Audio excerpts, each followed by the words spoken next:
I have four news stories for you. The first and major news story is about Oromo Liberation Army, which has reportedly entered Amhara region.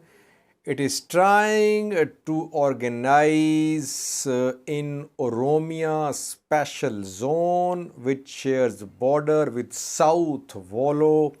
TDF is trying to enter South Volo. I'll brief you in detail about OLA's planning in Oromia special zone.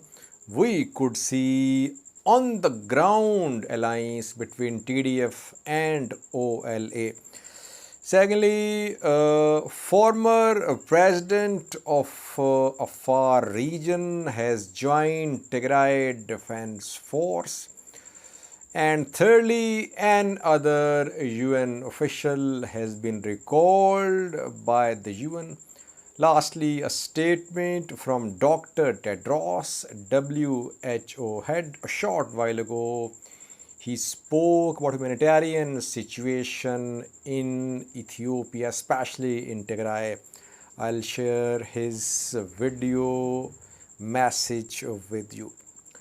Firstly, viewers, Oromo Liberation Army is said to be organizing in Amhara region. We know that OLA is operating in Oromia, in southern and western parts of Oromia. OLA is conducting operations. OLA was trying to enter Amhara region because OLA struck a military alliance with Tigray Defense Force more than a month ago. Now we have received some reports that reportedly in Oromia special zone, Oromo Liberation Army is trying to organize. I won't disclose the exact place where OLA is running some training camps, though I do have some exact locations, the names. I do not want to disclose the exact location of these training camps. The information which was shared with me, I have tried to confirm it. It's always difficult to confirm such an important piece of information. Reportedly, exchange of gunfire also occurred 2 days ago between OLA fighters and Wareda security officials. I won't name the Wareda as well, viewers, but sources are saying that Oromo Liberation Army is trying to organize in Oromia special zone. Why is OLA trying to organize in Oromia special zone, viewers? Oromia special zone is in Amhara region close to South Volo. Dasi, Kambolcha are in South Volo. TDF is trying to advance towards Dasi. Dasi is not under TDF. We have been hearing some rumors since yesterday, but we could not confirm that Dasi has been taken by Tigray Defense Force. But if TDF took Dasi, if TDF entered South Volo, OLA could join Tigray Defense Force on the ground. It has been a strategy of TDF and OLA to join hands on the ground. OLA was in Oromia, TDF was in North Volo. As TDF is moving towards Dasi, OLA is also trying to get close to South Volo. That is why we have seen the entry of Amhara militias in Oromia.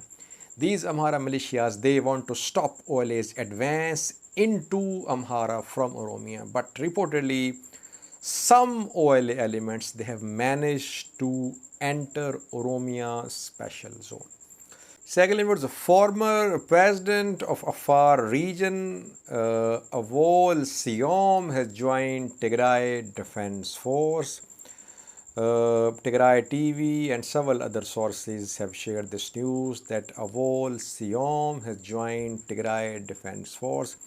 He served as president of Afar region when TPLF was in power at the center. He has joined Tigray Defense Force. Thirdly, viewers, shocks and aftershocks of UN officials' audio scandal are continuing. Another top UN official has been recalled by the UN. Another lady, her name is Dania Gaile. She is head of United Nations Population Fund, Ethiopia head. She has been recalled as well. Earlier, we saw Maureen Etienne, head of Migration Agency of the UN, withdrawn by the UN. The two ladies gave interview to a writer, Jeff Pierce. In the interview, the two ladies leveled allegations against top UN men in New York and Geneva like Dr. Tedros. Why is that UN is not conducting any inquiry into the allegations leveled by the two ladies? If Maureen Etienne and Dania Gail are raising questions about the reporting mechanism adopted by the UN in Ethiopia in Tigray, the UN should conduct some detailed inquiries. Instead of conducting inquiries, UN is withdrawing its officials who spoke against Dr. Tedros and other top UN officials. United Nations must conduct inquiries into the allegations leveled by the two ladies, Maureen Etienne and Dania Gaile. If the ladies are not speaking the truth, they should be held accountable. If the ladies are speaking the truth, then those officials who are involved in wrongdoing in Ethiopia, they must be held accountable. If the ladies are calling into question the role of some top UN officials, it does not mean that the ladies should be withdrawn from Ethiopia. UN must conduct inquiries into the allegations leveled by Maureen Etienne and Dania Gail. Lastly, viewers, a video showing Dr. Tedros, WHO head, speaking about humanitarian situation in Ethiopia and in Tigray as well. Thank you for watching. Finally, I want to talk about the escalating crisis in northern Ethiopia. As an Ethiopian from Tigray, this crisis affects me personally. But today, I'm speaking as the Director General of the World Health Organization.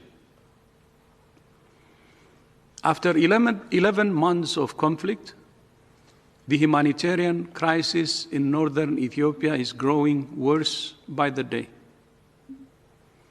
Up to 7 million people are in urgent need of food and other aid across Tigray, Amhara, and Afar.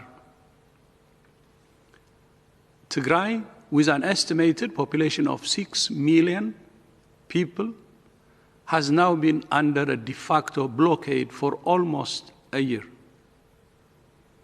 Humanitarian aid is not arriving at anywhere close to the levels needed, and basic services remain cut off, including electricity, banking, and telecommunications.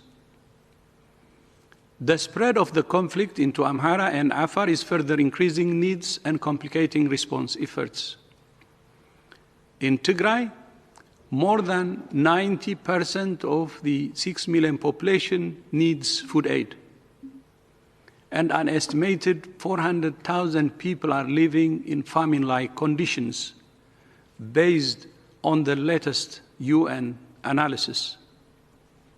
Fuel shortages, a continuing communications blackout, and other challenges make it difficult to assess the exact extent of the need.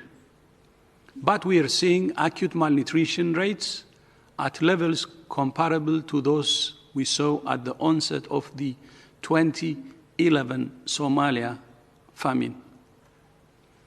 The de facto blockade of Tigray is preventing us from getting aid to people in desperate need. Since the end of June, we have only had access to Tigray via